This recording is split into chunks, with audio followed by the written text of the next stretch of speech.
Kemudian kita seringkali berlaku tidak adil. Abah, ya ayah orang agama batur asup ke masjid kafir tadi abah. Cek abah tak kieu tong bora asup ke masjid asup Islam ge meunang. Ajak dulu biar biasa tiga di hati. Ini nanti takut bapak perlu ya. Sudah biasa saya pakai di mobil. Saya istrinya aja ya, nomor celana dalamnya saya tahu. Mau mendengarkan 1000 kali pun saya rasa nggak pernah bosen teman-teman ya mendengarkan pidato Gubernur Jawa Barat ini, pidato KDM ngaji Al-Quran di depan ribuan ustadz ya.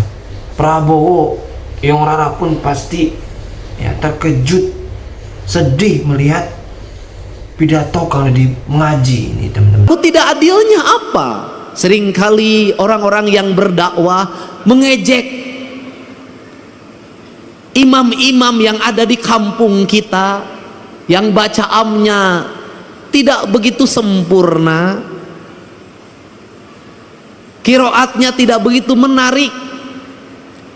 Kemudian juga diperbandingkan dengan Masjidil Haram, tidak adil. Kenapa? Imam di kampung kita satu, hidupnya bukan hidup dari mengimami. Ngimaman macul terus kah sawah, ngimaman poe pare itu kahujanan, ngimaman pamajikan di imah gogorowokan. Dia tidak fokus menjadi imam. Yang itu yang pertama, artinya dari sisi keikhlasan dia lebih ikhlas dari siapapun, tanpa digaji oleh DKM-nya, tanpa digaji oleh negara. Dia mengabdikan diri secara total menjadi imam, menjadi khotib, mengajar anak-anak di surau, mengajar anak-anak di pengajian-pengajian. Menurut saya bisa jadi yang dekat dengan Allah adalah dia, bukan yang di Masjidil Haram, tanpa membandingkan. Kalau yang di Masjidil Haram berapa gaji dalam setiap bulan? Rumahnya dijaga, kemudian dia spesifikasi imam, kemana-mana didampingi, lebih gagah dari gubernur Jawa Barat. Wajar. Aki-aki di Ciwidey subuh-subuh kudu hudang, adana gogorok-gokan, nges adan capek-capek wanu datang hiji-hiji acan. Anu tukang umroh ge teu datang di lembur nama rajin soten keur umroh. Kemudian ada satu peristiwa ini yang azan di masjid, saking pusingnya ketika azan subuh tidak ada yang datang, kemudian dia berinisiatif adzan jam 9 pagi. Pada waktu adzan jam 9 pagi semua orang datang, ngamak. Sia gelo cenah moanya adan jam 8 ada naon sia teh. Si aki yang adan jawab, sia anu gelo mah ku aing di adanan subuh sia teu datang, di adanan jam 8 sia datang. Artinya bahwa negeri ini tidak kurang orang-orang saleh. Siapa orang-orang saleh? Orang-orang saleh adalah orang yang setiap hari tekun mengajar ngaji anak-anaknya di surau-surau, ditajuk-tajuk, dilanggar-langgar. Orang yang tekun setiap hari azan, orang yang tekun setiap hari ngimam, orang yang tekun setiap hari khutbah meskipun jamaahnya terbatas, tapi dia tidak pernah datang ke bupati untuk meminta honor. Itulah orang-orang hebat di negeri ini. Jadi kalau kita ingin minta doa, mintalah doa pada dia, karena dia teruji menjadi orang yang ikhlas dalam hidupnya. Kalau kita ingin mencium tangan, ciumlah tangan dia, karena tangan dia lebih suci dibanding tangan yang lain. Dia mau mengorbankan diri dan waktunya demi peradaban, demi pendidikan, dan demi masa depan. Apa yang hilang di negeri ini hari ini? Yang hilang bukan orang yang hanya tartil baca Quran, tetapi yang hilang adalah tradisi mengaji. Seiring dengan pertumbuhan waktu, maka tumbuhlah di Indonesia modernisasi Al-Quran dengan metodologi pendekatan Iqra. Cara cepat menghafal Al-Quran, cara cepat membaca Al-Quran, prosesnya ditinggalkan. Lahirlah wisuda-wisuda TKA dan TPA di mana baik secara syiar, baik, hebat secara syiar, hebat. Tetapi di balik itu masjid-masjid sepi dari anak-anak mengaji. Tetapi di balik itu surau-surau kosong dari anak-anak mengaji. Tetapi di balik itu mereka tidak mengenal dan tidak dekat dengan masjid. Kenapa? Karena mengajarkan Al-Quran tidak di masjid. Karena mengajarkan Al-Quran tidak di surau. Akhirnya mereka yang penting bisa baca Al-Quran, tapi kedekatan emosi dengan masjidnya hilang. Akhirnya mereka jauh dari masjid. Yang kedua, hilangnya apa? Hilangnya proses. Dulu baca Al-Quran berlatihnya bisa 2 tahun baru bisa, 3 tahun baru bisa, ada yang 5 tahun baru bisa. Lambat sekali. Dari mulai ngeja, kemudian narawas, terus sampai belajar kuro, panjang sekali prosesnya. Dan pada waktu proses belajar itulah dia ke masjid. Dari proses itulah masuk perjalanan spiritualitas, kedekatan guru dengan murid, berlatih membaca Al-Quran, kemudian ada tingkatannya, ada yang levelnya pertama diajar pada level kedua diajar pada level yang ketiga, level ketiga diajar pada level yang keempat. Maka waktu maghrib yang kurang lebih 1 jam itu efektif untuk membangun 3 generasi, generasi ngeja, generasi narawas, generasi yang kemudian belajar kuro, dan generasi yang lebih tinggi dari itu. Prosesnya berjalan, maka anak-anak tidak lepas dari masjidnya. Kemudian gurunya bukan hanya mengajarkan Al-Qur'annya, gurunya mulai mengajarkan makna. Maka anak-anaknya dilatihlah belajar puasa, belajar tirakat. Maka Al-Quran identik dengan pembelajaran tirakat, pembelajaran puasa. Kemudian pembelajaran tirakat itu apa yang dilahirkan? Maka Al-Quran itu tersublimasi dalam pikiran, dalam relung bawah sadarnya. Karena lahir dalam relung bawah sadarnya, maka ucapannya bisa jadi tidak tartil karena ustadznya ustadz kampung. Tetapi ingat, dalam ucapan yang tidak tartil itu lahir makna keikhlasan, karena dia bersemayam dalam jiwa yang bersih. Jiwa yang bersih itu celik putih, celak herang, cang bulan 14 jalan gede Sasapuan, tegenek temalek Balumbang Timur Narawangan. Apa yang terjadi? Ucapan-ucapan dari ayat Al-Qur'annya saciduh metu saucap nyata. Maka doa-doa pendeknya menjadi doa-doa yang sampai tembus ke langit-langit ilahiyah. Doa-doa pendeknya menembus batas, menembus pandang. Maka lahirlah anak-anak yang bercahaya. Karena lahirlah anak-anak bercahaya, maka anak itu tumbuh menjadi para pemimpin, tumbuh menjadi kaum-kaum pergerakan, tumbuh menjadi kaum-kaum perubahan. Maka ucapan-ucapan Allahu Akbar yang lahir dari surau-surau kecil itu melahirkan ucapan kebangsaan yang memerdekakan perbudakan, memerdekakan ketertinggalan, menjadi spirit dalam sebuah perubahan tanpa biaya apapun dalam kehidupannya ini.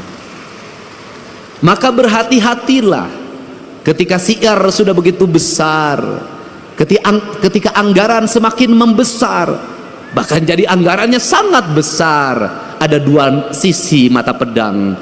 Yang satu membukakan syiar terlihat di media sosial, tetapi yang lain bisa jadi meredupkan cahaya yang ada dalam setiap relung manusia. Maka untuk itu tadi saya berpesan, ini bukan forum balapan Formula E, ini bukan forum liga, ini adalah forum spiritualitas. Tidak penting menjadi juara umum, tidak penting. Tidak penting menjadi juara pertama, kedua, ketiga, tidak penting. Tetapi yang lebih penting dari itu adalah Al-Quran masuk dalam cahaya ketua penyelenggara, sehingga ketua penyelenggaranya menjadi adil dalam tindakannya. Al-Quran masuk dalam cahayanya Gubernur Jawa Barat, sehingga Gubernur Jawa Barat bertindak adil dalam kebijakan-kebijakannya. Cahaya Al-Quran masuk ke relung hatinya Bupati, maka tindakannya menjadi adil. Dari gerakan membaca Al-Quran ini, maka terbebas terbebaslah orang-orang miskin, terbebaslah anak-anak yatim, terbangunlah peradaban hidup yang silih asa, silih asi, silih asu. Maka disitulah Al-Quran menjadi cahaya. Karena Al-Quran menjadi cahaya, maka Al-Quran bercahaya. Karena Al-Quran bercahaya, maka cahayanya terhampar. Maka Al-Quran tidak hanya dipahami tulisan yang ada dalam mushaf, yang kita lombakan, yang kita pertahankan, yang kita cium ketika ingin membacanya, yang kita simpan di atas kepala kita, yang kita simpan di rekal, dan ketika kita tidak berwudu maka tidak berani menyentuhnya. Kayak saya NU, tidak berani menyentuhnya. Tetapi di balik itu kita memahami gunung-gunung itu adalah hamparan Al-Quran, sungai Citarum itu adalah hamparan Al-Quran, sawah-sawah yang terhampar adalah hamparan Al-Quran, matahari adalah hamparan Al-Quran, bulan adalah hamparan Al-Quran, bintang adalah hamparan Al-Quran, seluruh yang ada makrokosmos dan mikrokosmos adalah hamparan Al-Quran. Dan semuanya mereka bertasbih kepada Allah, yang dalam setiap waktu dia berucap subhanallah walhamdulillah wala ilaha illallah. Kalau sudah seperti itu, maka surau-surau itu menjadi lentera penggerak. Kalau sudah seperti itu, maka kita adalah manusia yang paling bersyukur. Kenapa kita manusia yang paling bersyukur? Al-Quran diturunkan di Jazirah Arabia, di tanah yang tandus dan kering,